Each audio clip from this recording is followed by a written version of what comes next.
Good morning, everybody. So I just want to do a quick follow-up video to the Instagram post I did the other day. We were over at Harner Machine and we were checking out some parts that were distempered by Peters Heat Treating.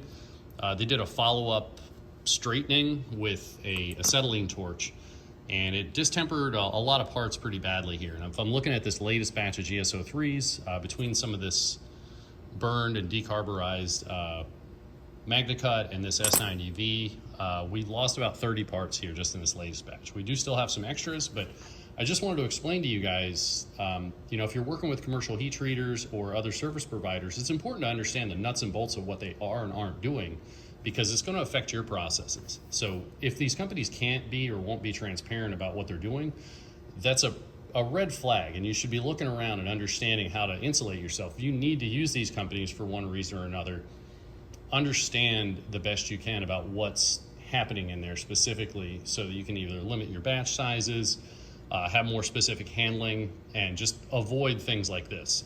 This torch straightening stuff I thought we had abandoned years ago, but apparently there was some frustration with this, and then our big batch of MagnaCut that got messed up. And so I just want to show you guys that and what the practical implications of things like this are. Peters likes to say this is just a couple of points difference, but you could see in my video the other day, these are in the low 40 Rockwell range. And they're just in little spots. So most of this blade had a good heat treat, right around 60, 60.5. But then you just have these spots here. And what that does, if the bulk of the blade here is 60 Rockwell, and you've got, this sort of nonsense going on here where it's all distempered from a torch and uncontrolled temperature, you end up with spots that don't have the same properties as everything else. So I had this blade, I threw it over in the vise and just put it under a little stress, and that low hardness area yielded very easily. So we got a really easily bent part, and I tried it with a much less aggressive thing. This is a really smaller spot, was less intense, but it's the same thing. It bends right in that area. That's where it wants to yield. It lost its elastic properties, and it just doesn't have the same characteristics. So if I push this out as a factory second or a blem, I'm giving you something that isn't going to perform correctly under all circumstances like it should. So unless I can figure out a way to reprocess this in a cost-effective manner, like, this is just loss. And I'm finding out after we have all the cost in it. So, things like this bother me, and I don't know if it might explode or if it's going to bend and not come back, things like that, and that's a problem. This is bigger than just lost sales and lost profit. I want to give you guys something genuine, something real. So just because this had a little void in it anyway, it just blew out finishing. So that had a little defect, so I went ahead and threw this in the vise as well, and it snapped right back to center. So that's a good hardened part, didn't have a torch taken to it, and this is indicative of all the rest of the batch. It's nice and flat. There was nothing weird going on in there, and they didn't put any additional stress into it by doing stuff like that. As a quick aside, this just shouldn't be a standard practice. I mentioned this in the other video. You're introducing a new type of stress because you don't understand the stress that caused the warping. We had gotten a lot of this sorted out with pre-heat treat handling practices and suggestions with Peters. Unfortunately, we weren't able to keep working with them after that.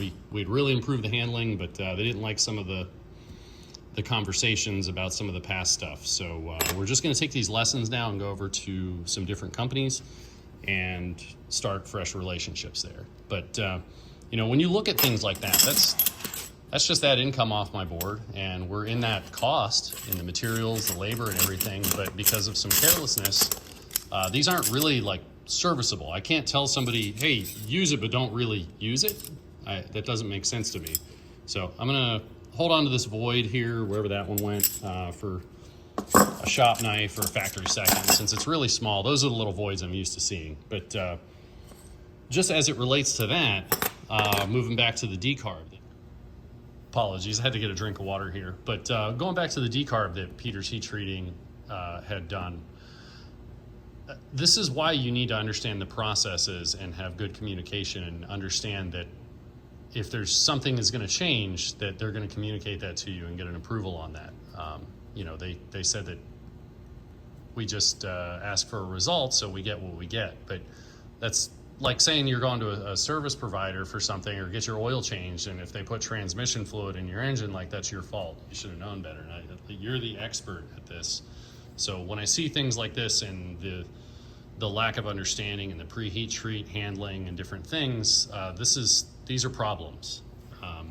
So as we're looking at these as it relates to this kind of performance, that's where we had a huge amount of loss with the decarburizing, is these just went straight in the trash. They won't take a coating nice. They because they're distempered, they bend and stay bent, and it's just not a good durability or performance standard. So when you look back at those videos, just know that right off the bat, once we learned what was going on with this stuff and how that was affecting performance, it wasn't cost effective to try and grind these down, send them back, reprocess them. It was far less time consuming at a certain point with some of these types of things. Is just start over. You're in it less money, less time in the end, and that's what I would have preferred to do in the face of this, but unfortunately that wasn't an option. But looking at things like this, in those old videos, all those just went in the trash because of that, or recycling rather. I hate saying trash because people get a little triggered by that, but these went straight in the recycling bin. And then the less just decarb parts, I can show you why we had to coat them and modify them pretty heavily. So without the torch stuff, even down a little under nominal here, you still have all this decarburizing where there's no carbon and they're not going to finish nice. And you can see that wire there, because there is no carbon, as I was finishing these, all this just melted over because it's really, really soft, like a pre-hardened part, because there's nothing in the exposed bits here to bring it up to the 60 Rockwell. So all this is down near annealed hardness. So looking at that, if I could get all the decarb off of the face for a coating where I know it's going to have good strength and it's going to perform right, where we just have this little bit of aesthetic ugliness around the profile, those are the ones we coated and got those out the door because they perform nice. They just weren't the same knife as I promised you guys. So that's what went on with those, and just know anything that was like this just went in the trash. I'm just not going to do that to you guys.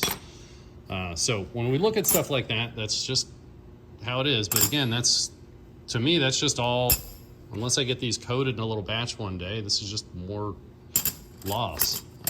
You know, if I were to get these out the door, I'd want to get the rest of that off the surface, because I don't want to have any chance of crack propagation or stuff like that, where it's not the same properties, it's not the same surface properties. So under stress and things, those areas could fail more quickly, or score and get a stress riser and fail more quickly. So that's in these high stress areas, that's where it's important to get stuff like this off the surface. I just don't want to cause a failure for you guys. I want these to work how they should. So anyway, I've tied a really long tail on this morning, but just know all the GSO3s are done now. And this is just sort of the aftermath of that run. And know that stuff like this won't be happening in the future. We've got really good communication here, and we're running smaller batches. And we're not working with the companies that just try and quietly get away with things like this and assume it's going to be okay. And, you know, you throw a little warning up on your website, and that's, I guess, supposed to excuse everything. You know, that's real cool. But anyway, I'm going to hang on to these for now, I guess. They'll be over in the pre-recycling if I can figure out something to do. But even trying to reharden these, it's just not worth it. When you look at batch sizes, I'm just reintroducing a chance for new problems because these are already on finish size. They're ground already, and it's very much like stepping over dollars to try and pick up some dimes here in reprocessing these little bits of stuff. But this greatly affects our profitability and our trajectory. You know, again, you guys say hire, buy materials, do these things. These are our materials. This is our hiring. This is our ramp up. So between things like this, the voids in the materials that we won't acknowledge from the company, these different little things, I just kind of snapped last year and realized when it all happened at once what I've been dealing with, and I just refused to continue dealing with that. And I gave these companies well over a year to rectify the situation before I went public with that. And now here we are. We've getting into some new relationships, and we've learned a lot of valuable lessons along the way in creating the best knife possible. So that's how I'm choosing to look at this. All the loss was still cheaper than college, and now we know how to run a really, really good knife company, and you know what to look out for things that are happening outside of our walls. So anyway, I'm gonna get back to grinding here for now. I'll have a production update here in a bit. Today I am gonna burn up the last of this roughing wheel, just pre-finished grinding some GSO 10s. It's just a rough grinding process after flattening.